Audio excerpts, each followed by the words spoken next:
Hey everyone, today I wanted to start a new unit. We've been taking a look at the Renaissance for the last several weeks and wanted to take a look at art that begins really in the 17th century, early 1600s. We're going to see a transformation in art in what is known as the Baroque era. And I think what I would like you to do is be able to think about how this is going to be a response to the ideas and the themes of Renaissance art and the aesthetics that we have been studying about Renaissance art, and how this is reacting to that and what it's doing new and how revolutionary it is. And mainly we're going to take a look at two artists as we take a look at the Baroque art in Italy that's going to help establish the major ideas for the next about 100 years or so.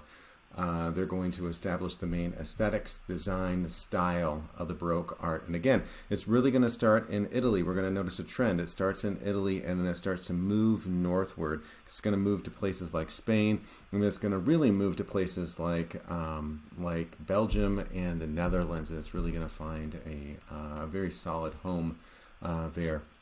Thinking about the actual term Baroque, right, as we start this new unit of the Baroque era of the 17th century, it's really a Portuguese word, and it means irregular pearl. And this is a label that artists of the day did not come up with. They were just painting art. It's a label that art historians looking back at the art, they were studying Renaissance, and all of a sudden they take a look at this art and they say, this is very different. It's something's not necessarily bad about it, but it's just different about it. So they call it an irregular pearl. Pearl has value to it, but the idea that it's irregular means that it perhaps doesn't quite measure the idealism of what an ideal pearl is. And so in connection to the Renaissance, right, the Renaissance is focusing on the ideals.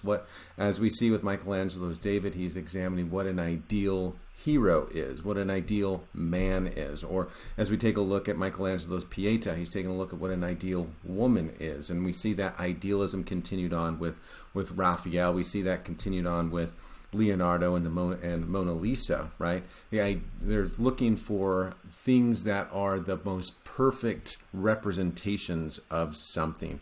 Baroque isn't really trying to do that. It's trying to focus more on real common elements of daily life. And so in terms of what their aesthetic is trying to do, they're not really trying to represent the ideal in the same way that the Renaissance is. The main patrons of Italian Baroque, this is going to be different as we move to the Protestant areas. We've taken a look at how Protestants, the churches don't fund art, and so art more goes to the merchants and the kind of the middle and high classes. But in Catholic-dominated areas, it's still largely the Catholic Church. And so the Jesuits, which we've examined before, this was a kind of a new development from the Council of Trent to bring the message of Catholicism to the rest of the world. They as they're opening missions and churches throughout the world, they're looking for art to fill them. And so they become a big patron of Baroque art, and we're going to see that. Also, there's a couple of wealthy families similar to the Medici family. We see the Farnese family, the Barberini family, and the Pamphili family. They're all becoming more economically prosperous, and they too turn to the arts. The Farnese specifically come from an upper region of Italy known as the Lazio region. Originally, they were soldiers of fortune, so that's kind of where they got their mindset, where they got their wealth, and then they turned this to occupy positions of power, political power, through friendships and alliances, but mainly through then using those friendships and alliances to become cardinals and then eventually popes, right? So we've seen that pattern with the Medicis, and the Farneses and the Barberinis are going to continue those ideas.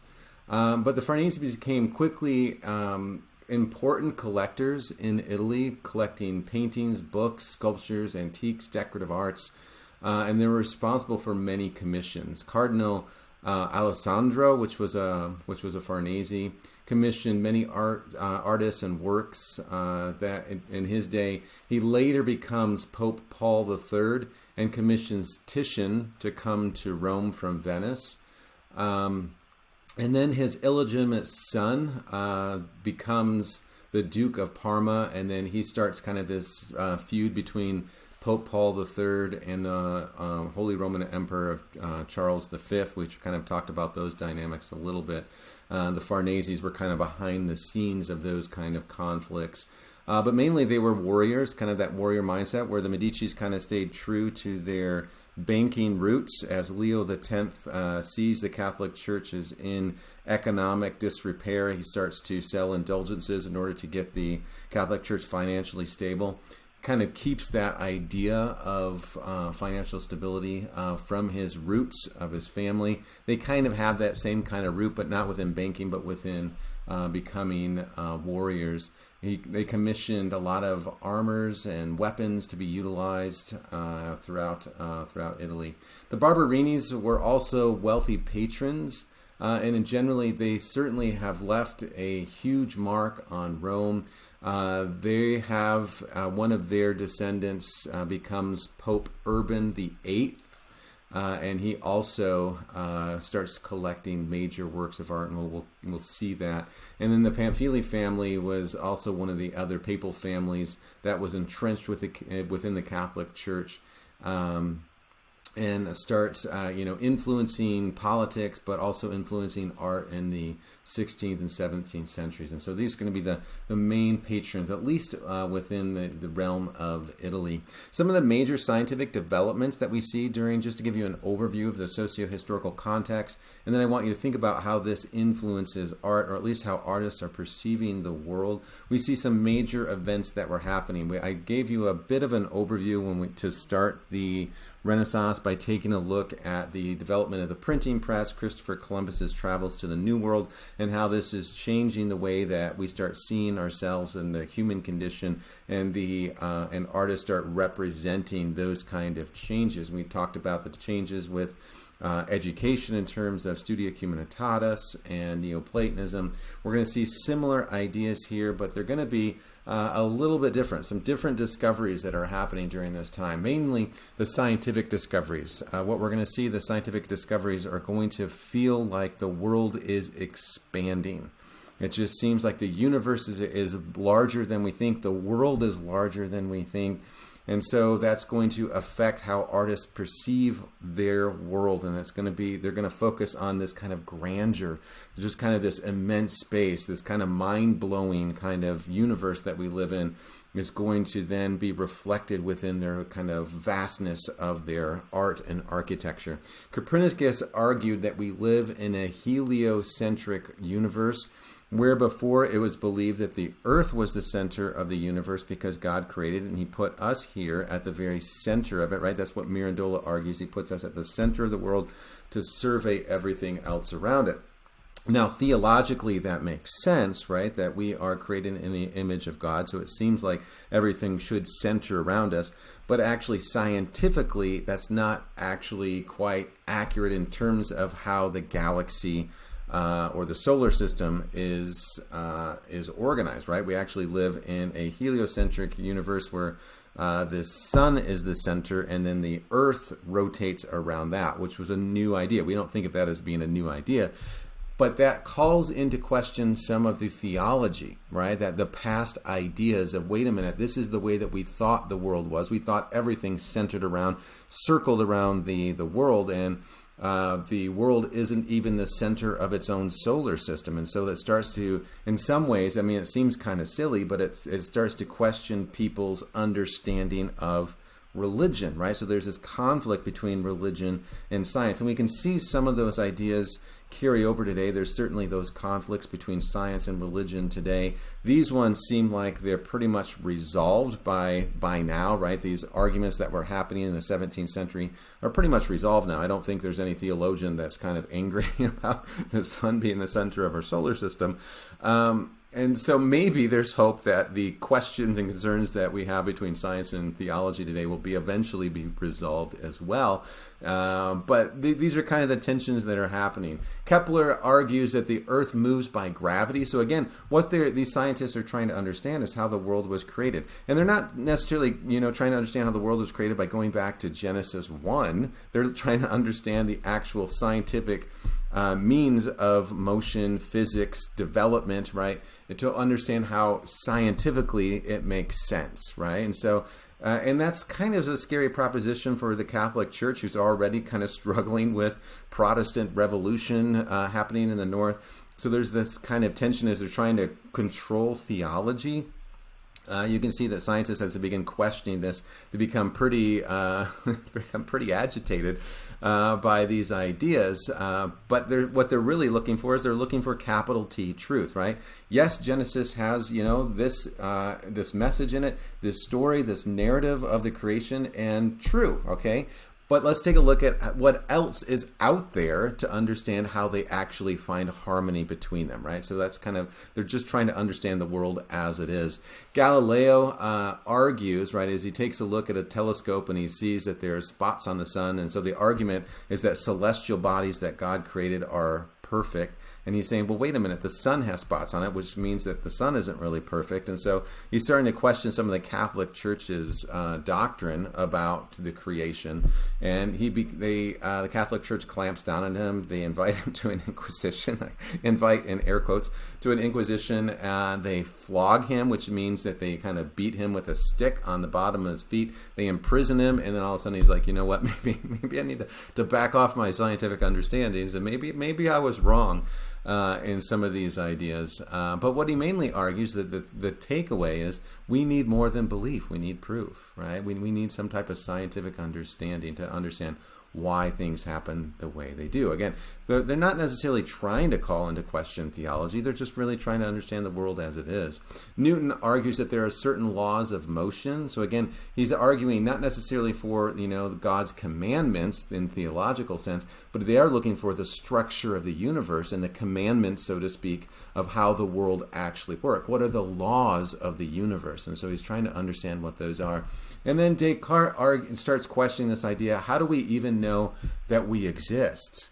How do we even know that we're here? How do we know that this isn't even a dream? How do we know that there is life, right? And so he says what we need to do is we need to doubt everything, because everything in the past could be potentially wrong, right? We once thought the earth was flat. That was wrong. If we never questioned that, then we would still be kind of stuck within that mindset. Now, I know there's some flat earthers that are out there that are kind of on the fringe, right? But for the most part, most society agrees that we live in a spherical world, right? And so the idea is that we can't just rely on past understanding. We need to kind of move away from tradition and look for capital T truth. And so he argues that we need to deny everything. And then that leads to an existential crisis for him. If I deny everything, what is true? And he says, the only thing I cannot deny is that I'm able to think, right? Me asking these questions suggests that he exists, right? Or that I exist. And so he argues, I think, therefore I am. And with that, we can build knowledge on it. So they're trying to not build knowledge on tradition. They're trying to look for the real universal truths that we can put in as foundations that we can then build all knowledge from. And so if we can doubt the past conclusions, look for truth and what is actually there, we can get to a better understanding of the world around us. And so the main ideas, the main takeaways, right? There's a scientific way to understand the universe instead of just saying God did it kind of magically, right? They're actually trying to understand how it happened. Or the idea of just believe, right? They're suggesting that there needs to be some type of scientific proof or evidence to understand scientific principles. Now, science does have its limitations, right? There's a lot of things that science can't explain, at least at this point. But they're suggesting, in terms of scientific understanding, in terms of what we study at universities, in terms of what we can understand, they're suggesting there needs to be some type of proof for that, right? Theology is important, right? But there is a way for us to, if we're really to understand the world around us in terms of mathematically, scientifically, we need to be able to have evidence for that. We can't just believe in magic or whatnot. And so they mainly argue that we need to doubt the past conclusions in order to find those big T truths. Some other major events that are happening during this time. This is just an overview. Don Quixote, one of the first, I would argue, the first modern texts, is written in 1605. And it's important because it's taking a look at the Middle Ages and suggesting what happens is Don Quixote is kind of this romantic, medieval, kind of chivalrous knight, and he's going on this kind of quest. But what it really is about how absurd that is, because he just has this romantic illusion of the world. And as he's going off and he thinks that he's fighting giants, it turns out that he's really fighting windmills. And so he doesn't really see the world for what it is. He sees it within this kind of magical mysticism kind of context of the Middle Ages. And he's kind of, Don Quixote is making fun of that kind of mindset. We need to see the world as it actually is and kind of remove the blinders of the past romantic kind of visions of grandeur or chivalrous knights and quests and that. We need to really just see the world as it is. Jamestown was established in 1607. That's really the first establishment in the New World. Pilgrims come over in 1620. We've talked a little bit about them in terms of this Calvinist sect that's happening within England. And there's the religious tension between the Anglican Church and the Calvinists. And so the Pilgrims, to escape persecution, they leave to the New World and start a settlement there. You have one of the major developments in Western civilization, that is bananas in Europe, because bananas are God's most perfect food.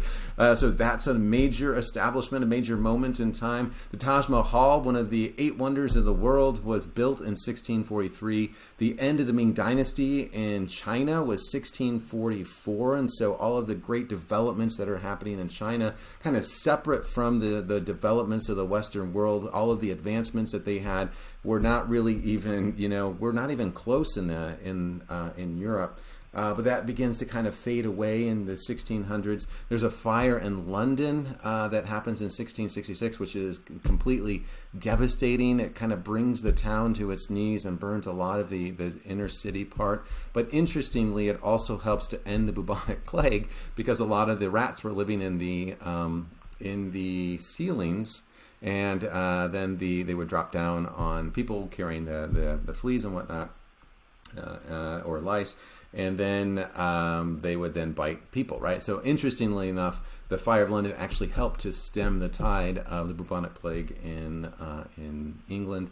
You have bagels that are developed. The amazing, wonderful world of life-changing, mind-blowing bagels were developed or invented in 1683. Ice cream radically changed, altered the course of human history. Developed in Naples in the 1600s, the Salem witch trials, which many of you probably studied, the Crucible in high school. The Salem witch trials was in 1692, 1693, which is this idea, again, kind of carrying over the idea of the Middle Ages of seeing the world as much more magical, and kind of getting locked into that mindset that Don Quixote is kind of teasing. We see that kind of struggle of kind of moving away from the past understanding of this kind of magical world into seeing it as it actually is, kind of scientifically or with reason and rationalism. And so we kind of see that kind of interesting juxtaposition at the beginning of the century of Don Quixote kind of critiquing that mindset. And the Salem witch trials shows that it's still kind of there, but kind of at the tail end of the Salem witch trials are going to leave a kind of a dark kind of shadow over this kind of this mindset. Let's take a look at the major artist of the Baroque era is Michelangelo Caravaggio. Now, we don't refer to him as Michelangelo because we already have a Michelangelo. Michelangelo Buonarroti is the Michelangelo, and so we just refer to him as his last name. But he grew up in Milan and was apprenticed to one of Titian's former students at a young age of 13. And he did this particular work that you see in front of you, the boy peeling fruit, when he was 22. But here we see a very early Caravaggio and that new style that he starts developing, right? This is not the Renaissance. This is not mannerism. This is something entirely new, right? The idea of the tenebrism that he uses within this work, that extreme contrast between light and dark. That's what tenebrism means, or chiaroscuro. Chiaroscuro is is light and dark, right? So it's Italian for light and dark. So that contrast between lighting, which what it does is it directs the attention of the viewer and makes it feel more dramatic. The idea of foreshortening the background, so it feels like there's not that infinite space that we see in Northern Renaissance art, or even to some extent within the Italian Renaissance art. We just kind of see that foreshortened background, which makes it feel more cinematic. It makes it feel more theatrical, kind of brings us into the action, so it makes it much more of an intimate space between us, the viewer, and the subject that's being represented. And then we see just kind of this common everyday event, right? A boy peeling fruit is worthy enough to be a subject to study. Now, we've seen some of those ideas happening, particularly with Bruegel in the North, in the Northern Renaissance. But we're starting to see more of that emphasized within Italy, right? So this kind of growing kind of connection to focusing on common everyday events, but placing them in such a realistic way. Maybe not so much with lighting. The lighting is going to be kind of that extreme contrast, but it's still going to be that natural lighting where it's going to look like there's some type of lighting source that kind of casts on them, but it's going to feel more cinematic. It's going to feel more dramatic. These ideas are going to start with Caravaggio, and they're going to move north to the Netherlands, and it's going to influence some major artists there. One of the main ones that you guys have heard of is Rembrandt. Rembrandt's going to be heavily influenced by Caravaggio style. Even though Rembrandt never traveled to Italy, this style moves northward and he becomes very familiar with Caravaggio. It's also going to influence a Spanish artist that you guys are probably familiar with, and that's Velázquez. And so he's going to leave this indelible mark upon the world. This is another kind of early work by Caravaggio. This one is also known, in addition to Sic Bacchus, which I'm assuming they call it Sic Bacchus because I guess he just kind of looks kind of like a sickly color. But I don't know. I just referred to it as the Bacchus. I think the book refers to it as Sic Bacchus. This is also known as self-portrait. So this is Caravaggio placing himself as Bacchus. Bacchus is the Greek god of wine and liquid earth. It comes from mythology that he was the son of Zeus and a mortal woman. The mortal woman became pregnant after her, I'm going to use air quotes here, encounter with Zeus. And people in the town saw that she was pregnant and judged her harshly for getting, pregnant out of wedlock. And she said, no, it's not what you think. This is Zeus's baby. And they're like, not so sure about that. That's what everyone says. And so they start teasing her, and then she starts to doubt, maybe that wasn't Zeus that I had that encounter with that one night.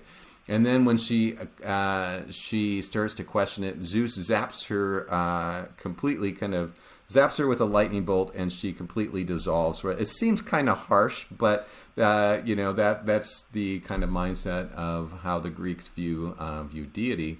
And so then he takes the unborn fetus, and oddly, I didn't write this, I'm just telling you the story, he puts the fetus in his thigh to carry it to term, and then he later lets the little guy out, and this is where Bacchus comes from, right? So he is known as the god of wine, and what he does is he gives gifts to humanity, and the gift is the gift of, I guess, alcohol, so that we can forget the fact that we are mortal and going to die, right? So this kind of temporary relief from the thoughts and concerns, the pressures of life.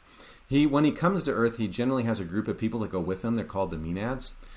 These are generally comprised of women who go off into the woods and drink of his offering. And they also are, because generally, and this is again the Greek mindset, this is not me making up the story, this is just me telling you as the messenger. Women are more associated with nature, Mother Nature, and things like that. And so they're more considered wild. And so they would go off, and in their kind of reveries, they would take animals and they would peel them apart with their bare hands and consume the flesh. And so in some ways, kind of thinking about this and how the 17th century would see this kind of idea, you have them consuming wine. That's the kind of the liquid earth, right? So coming from wine, and then also consuming flesh, which seems very similar to something within Christianity. When you drink of something and then you consume flesh of something, they would make that very clear connection between the sacraments, right? So there's that idea that this is kind of, even though it's about this Greek kind of story and mythology, they also see it as kind of a connection to the sacrament, this kind of larger story that's out there, right? So the Catholics would have gotten that parallel, and they would just that would really hit home for them. And so similar to what we see with Tintoretto's The Last Supper, we see that kind of idea, right? So, but I want you to kind of think about these two, even though they're talking about something kind of similar. One is a kind of that secular influence with Caravaggio, and then Tintoretto is the Catholic influence with The Last Supper. But similar kind of ideas. But I want you to think about the difference in terms of how they're representing it, right? In terms of trying to focus on the actual realism. What we're going to see with Baroque art is it's going to look much more like a Polaroid or a snapshot of something to get that kind of realism, something that we would see in the actual world, right? Where Tintoretto's really trying to capture the ideas that are beyond, kind of supernatural, beyond the actual world. The angels that are coming, the kind of the unnatural lighting coming from above, and then each of the apostles having their own individual halo, as though they have this kind of light within them. We see that there's much more of a natural influence that we see with Caravaggio's emerging style. Which is going to be similar to the Renaissance. The Renaissance wants to focus on naturalism, but their focus on naturalism is more about idealism, right? So this is how the body should look, but this is how the ideal body should look. As we take a look at Michelangelo's David, right? That's the ideal form of the body. He later made his way to Rome, Caravaggio, and worked for Pope Clement VIII's favorite painter. And during this time, as he's working for one of the main painters in Rome as just kind of this aspiring artist, he was mainly working on the small details of the larger painting.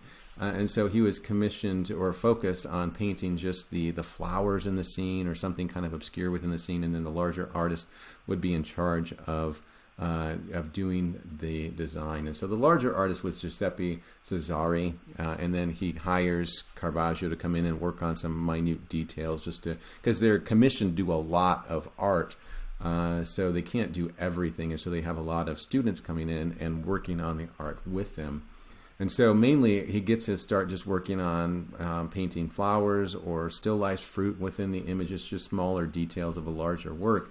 But as he starts honing in on that, he starts really thinking that there's something more to that. And we start seeing more of that emphasis, right? As he starts focusing more on basket of apples. And here we see the boy with basket of apples. It seems very similar to his Bacchus, right?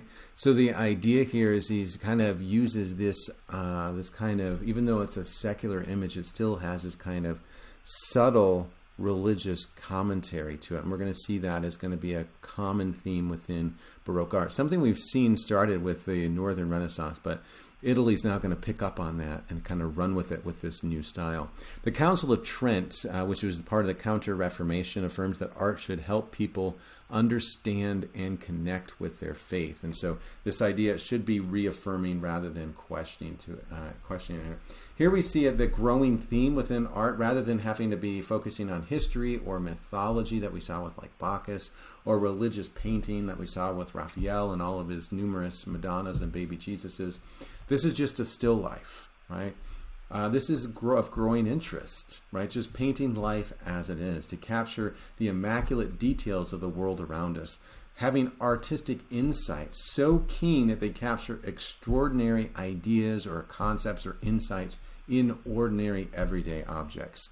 They use their details and lighting to give us a new way to see the world. And so similar to what we see with the Council of Trent, it should reaffirm faith. And so it should give us a reaffirmation of God's creations. It should give us a reaffirmation in terms of the Council of Trent of the Catholic Church, right? So it should build faith and give us a new way to see the world. They should call attention to things that we would normally take for granted. A basket of apples is not too exciting in the ordinary world, but as a subject for art, people start looking at it a little bit more closely.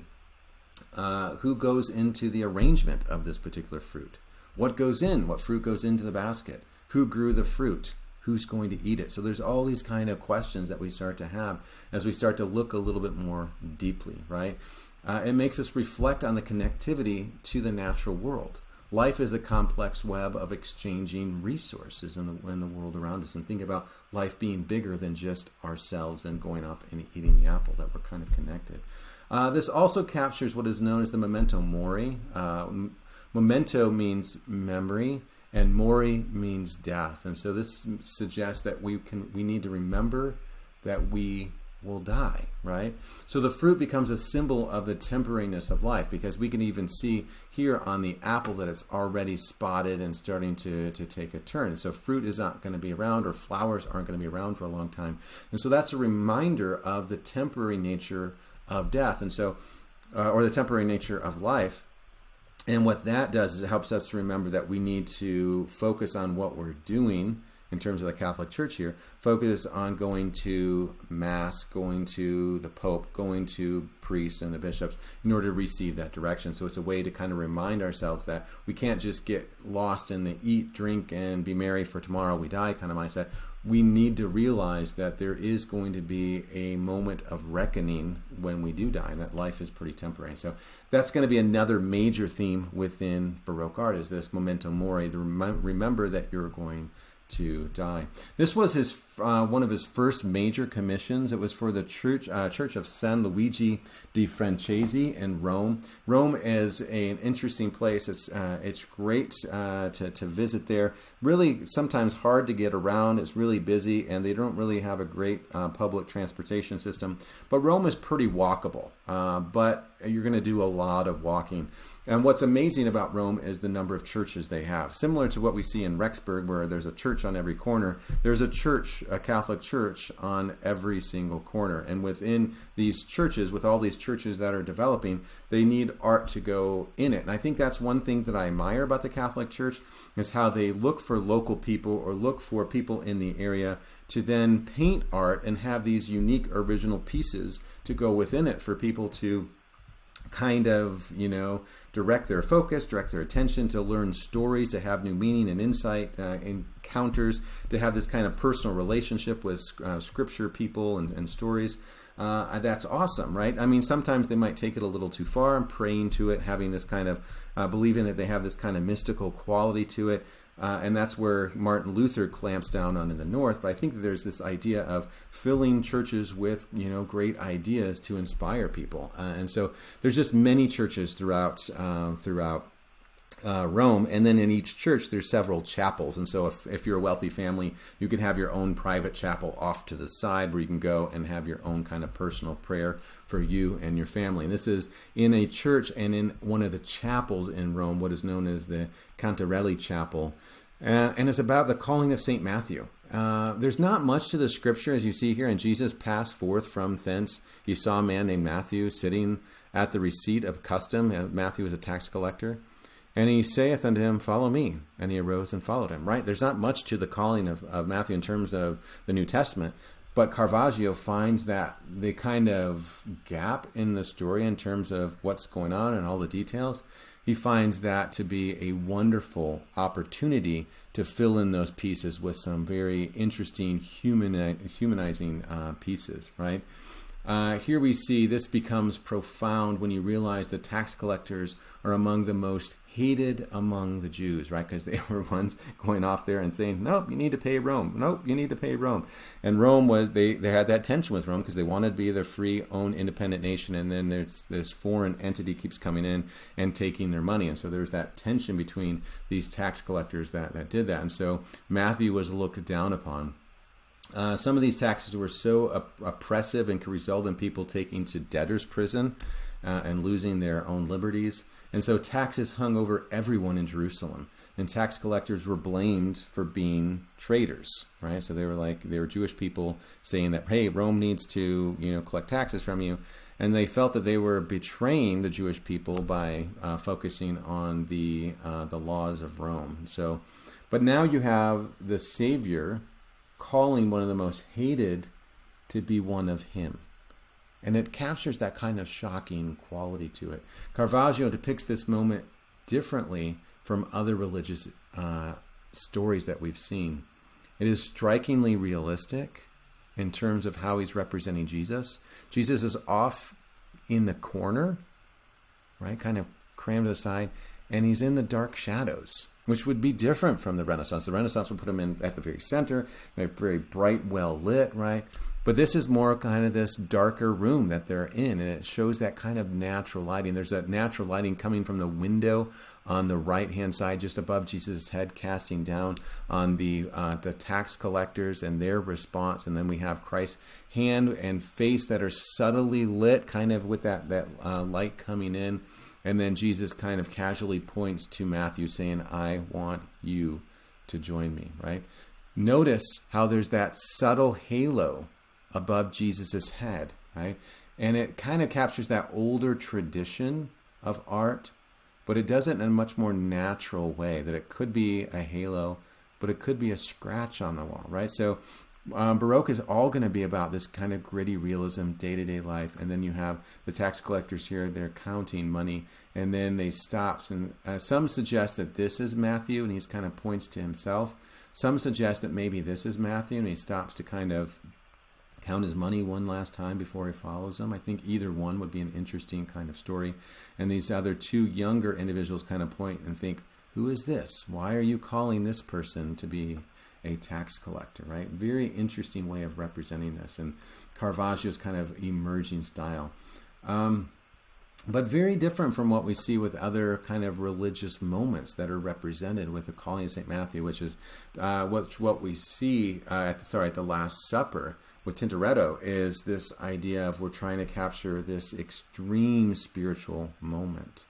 Or what we see here is that Jesus takes center stage, and all the lighting, all the lines kind of move towards the center of Christ, right? Kind of putting him at the very center. This is a very different kind of representation of that, right? So it'd be very radical. And just a couple of details of of Christ's face as he's kind of off in the shadows. This important figure, right? Savior of the world, kind of pushes them to the side in a natural way, which was kind of a radical way to do this, right? But Caravaggio captures the natural inclinations of human emotions. Matthew is caught between the middle of counting money and now this new calling, right? This is when we are going to be called. We'll never seem to be called when we're at home with a few hours to kill, right? No, we're always asked to serve when we have 3 finals to study for, a paper to write, and a wedding to attend in the weekend, right? That's generally when we are called, right? This is when our phone rings, and this is when we have to decide what we're going to do. And Matthew here is caught with that decision. Do I leave my world of comfort for something else? And Matthew was well paid for being a tax collector, right? Do I leave what I know? We emphasize, I love that kind of humility that he has. Do you really want me? Right? This moment of hesitation that we would feel at such a call. Am I good enough, right? Others around the table don't even bother to look up. They are lost in their thoughts. They are lost in the things of the world. They are too focused on their riches and their money that they don't even give a notice to the important scene that's going to transcend humanity that's happening in front of them. And the argument here that I think he makes in this natural way is if we don't look up from our phones or from the world around us, or sometimes from our studies or whatever, our work, whatever gets in the way, we may miss the world. Unlike what Bellini depicts, right? Kind of another kind of representation of a spiritual experience. The callings of the Lord are so subtle and so simple that they don't come with angels descending often. They aren't big or grandiose things. They are much more ordinary. The Lord works in simple ways, right? So this is kind of that grandiose moment where he's receiving the wounds on his hands and his feet. And this kind of grandeur. And Bellini, he does depict this in a natural way, but it still is kind of heavenly manifestation where it's just kind of everything is kind of basked within this light. What we see here is that tension where you could miss it. It's so subtle in Caravaggio's work that you could miss it, right? Notice how the boys demonstrate also this hesitation. One leans towards Christ, one kind of leans away. And they kind of represent us on what we are going to do. Notice the hand gestures. I talked a little bit about this. He's clearly paying homage to Michelangelo. More specifically to Michelangelo's representation of the hand of Adam reaching towards God. right? He flips it, he inverts it, it's pointing in a different direction. But it's very clear that he was aware of this image. And Michelangelo's Sistine Chapel is in the Vatican, which is in Rome. I mean, it's his own country, but it's right there. And so he would be familiar with it, and he was heavily influenced by this, right? But notice that the hand is a little bit different in terms of what's pointing towards God and one's pointing towards himself, right? So here we have God, or Jesus, pointing towards Matthew, and Matthew, rather than pointing back, is pointing towards himself, right? And so that's kind of an interesting idea, right? So the one of the biggest obstacles that we have in our life is ourselves, right? That's going to be what is going to be our biggest stumbling block. We become so consumed with our own desires, our own fears, our own inadequacies that impede our ability to reach for the divine.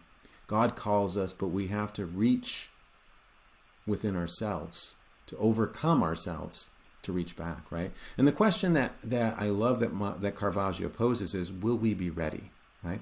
However, we know the rest of the story. We know that Matthew does believe and follow Christ, and I love the real emotions that are represented here.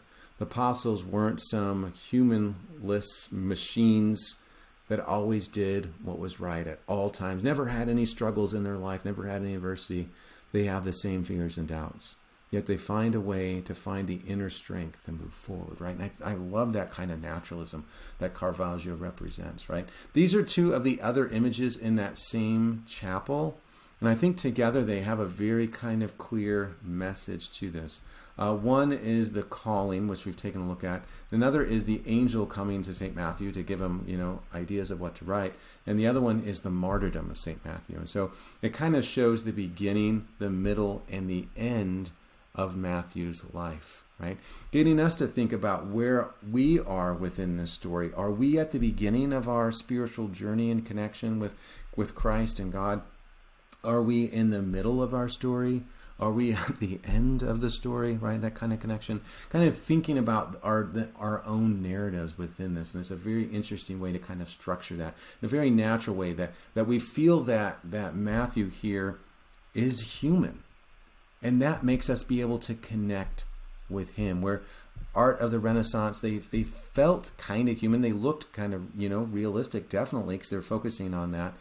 But they also, in some ways, felt above humanity. And here he's representing that element. We see that carried on here with the conversion of Paul, who used to be known as Saul. This one is in the Church of Santa Maria del Popolo in Rome.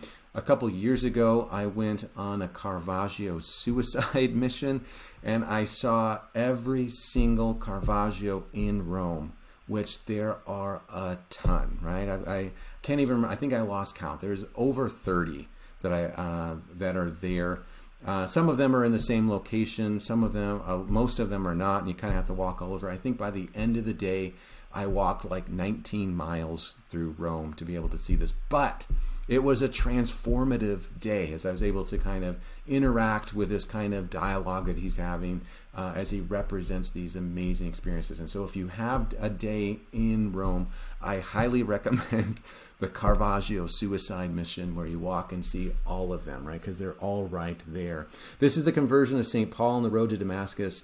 The question is, what does a spiritual moment look like? Right? That's what he's trying to capture. We've kind of talked about that throughout the semester. Will there be angels coming down from heaven? It's interesting because only Saul sees this and has this experience. Notice his attendant in the background who's kind of taking care of the horse has no idea. Completely oblivious to what's going on in the spiritual experience that's happening. All right? So it's kind of interesting how we see Paul having this kind of encounter again on a busy road where everyone else is passing by and no one sees it, right? So the idea is that when God comes to us and encounters with us and speaks to us, or we have these spiritual moments, other people might be completely oblivious to that, right? But the question is, will we pay attention? Will we give heed? Will we do what we're required, right? So again, that kind of realism is extremely important for Caravaggio and his works. And I think it makes it, at least for me, extremely impactful, right? Again, the focus is on those who aren't the best people. Matthew is a kind of lowly tax collector. Saul was someone going out and persecuting Christians. He was a Jewish person saying that we need to clamp down on Christianity. This should not be a thing. This is just kind of this kind of evil sect that we need to clamp down on. So he starts persecuting one of the early persecutors of Christianity. And then on the road to Damascus, he hears a voice that says, "Saul, Saul, why persecutest thou me?" And he says, "Who are you?" And he says, "I am Jesus," right? So the idea here is that, Christ, God, Heavenly Father, however the calls come, right? They can call anyone if we're prepared to receive the message, right? And I think that was really impactful for Caravaggio. That really kind of struck him, right? But yet Saul, who changes his name to Paul because he doesn't want to be associated with that past life, he becomes one of the most powerful apostles and serves Christ for the rest of his life and brings the message of Christianity to the world, right? He goes throughout Europe teaching these ideas, right? Notice the lighting, this tenebrism focuses the attention of the viewer on the spiritual experience. And so this light kind of enraptures Paul as he's overcome, right? But he's the only one that's overcome. We see that lighting kind of reflected off the horse, but the attendant in the background, and the background's all in dark. And so this kind of lighting coming in. And because of this, because it shortens the background, it feels very personal, right? And this is part of the response to the Council of Trent, right? This is part of the response to Luther's criticism of Catholic art. And he states that art should be teachable.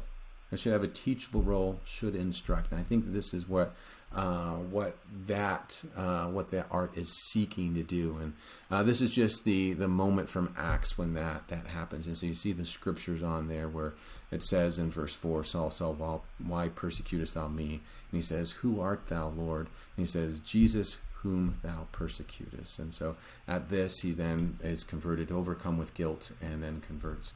This is another interesting theme that we see within a Baroque art. And the idea that we're going to see here is the power of women. And I think that's kind of an interesting case study, because what we see during the Renaissance is women start getting a greater access to education and having greater roles to fill. And it's not as though they're getting equal access in terms of the right to vote or the right to own property. These are kind of very small steps, but they're steps nonetheless, where women are able to have more education, as long as it's educated within certain parameters and certain kind of confines. And then you have artists or people kind of responding to that. Okay, that's kind of great that women have this kind of opportunity, but there's always that kind of but what if is this kind of fear. And so I think Caravaggio captures some of that fear, some of that tension within, and he does it in some ways in a positive way, and sometimes he does it maybe in a little bit less positive. But this is coming from the book of Apocrypha, the book of Judith. So when they were compiling the scriptures in the early days of trying to say what goes into the scriptures, what goes in the Bible, what goes out of the Bible, they had all of the kind of Bible, the books that they said these are going to be in what is known as the Bible or the canon, and then these are going to be not. So there's a lot of other writings that were written at the time that they just said, yeah, we're not gonna add that to the Bible, right? The book of Judith was one of them. And the things that were not included are considered the Apocrypha, right? So they weren't quite elevated to Scripture, right? But as they were taking a look at where truth is, we can take a look at all ideas. And so this was an important story. And what happens within the book of Judith is as Nebuchadnezzar is coming in to take over Israel, and one of the many kind of moments throughout the Old Testament when Israel is invaded in that.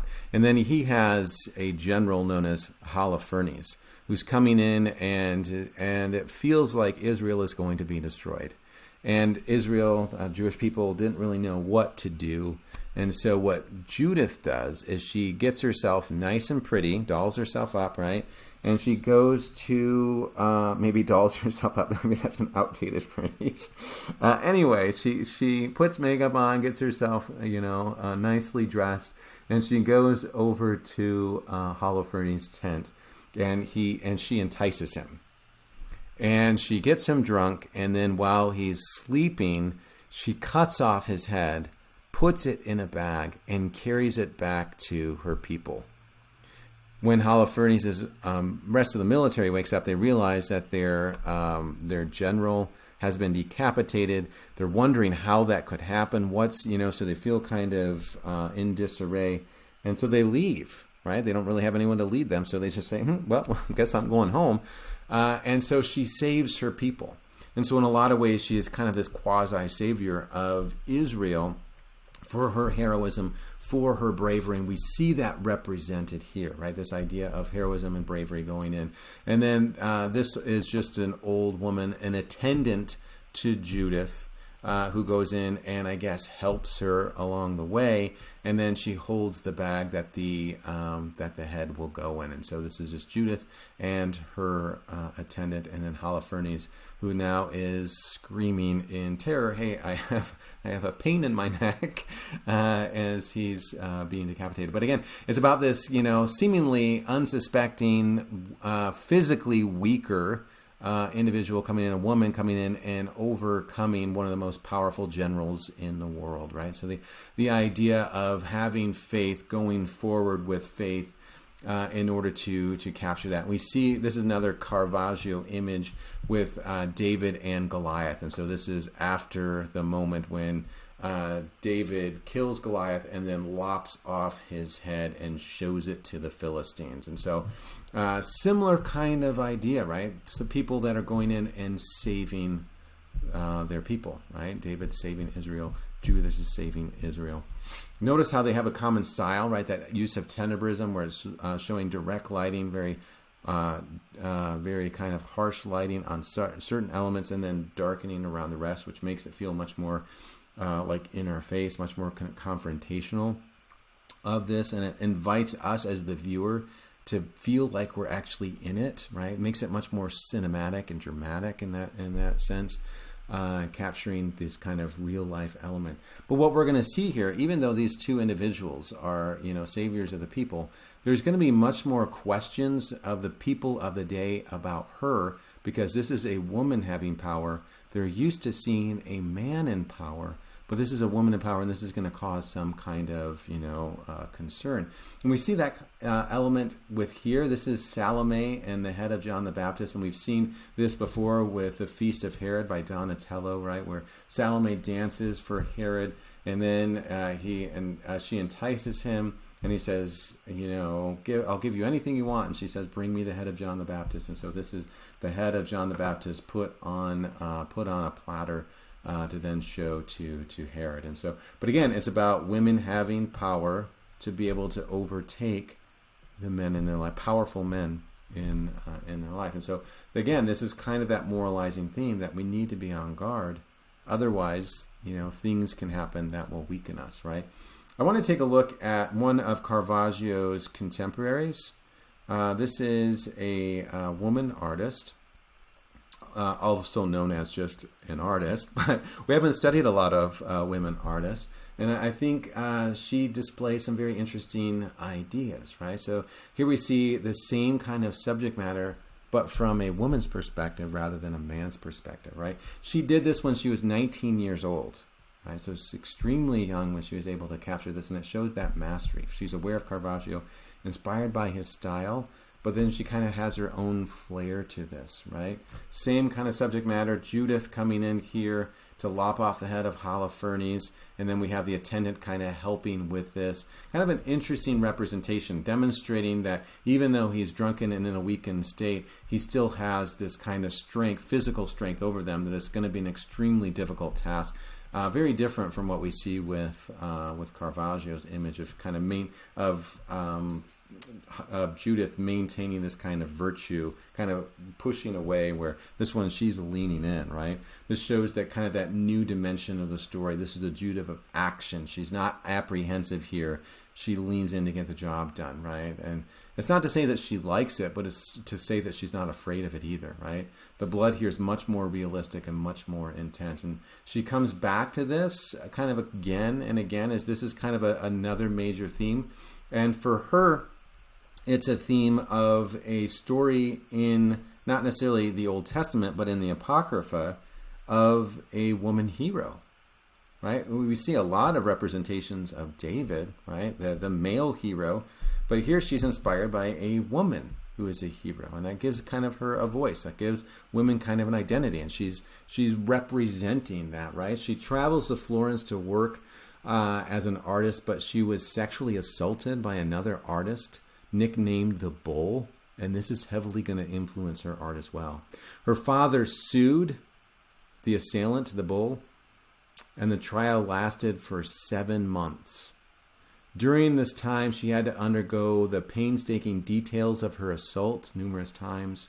She even had to put her fingers in a vice to see if she was lying. And so what they do is they pinch the fingers really hard.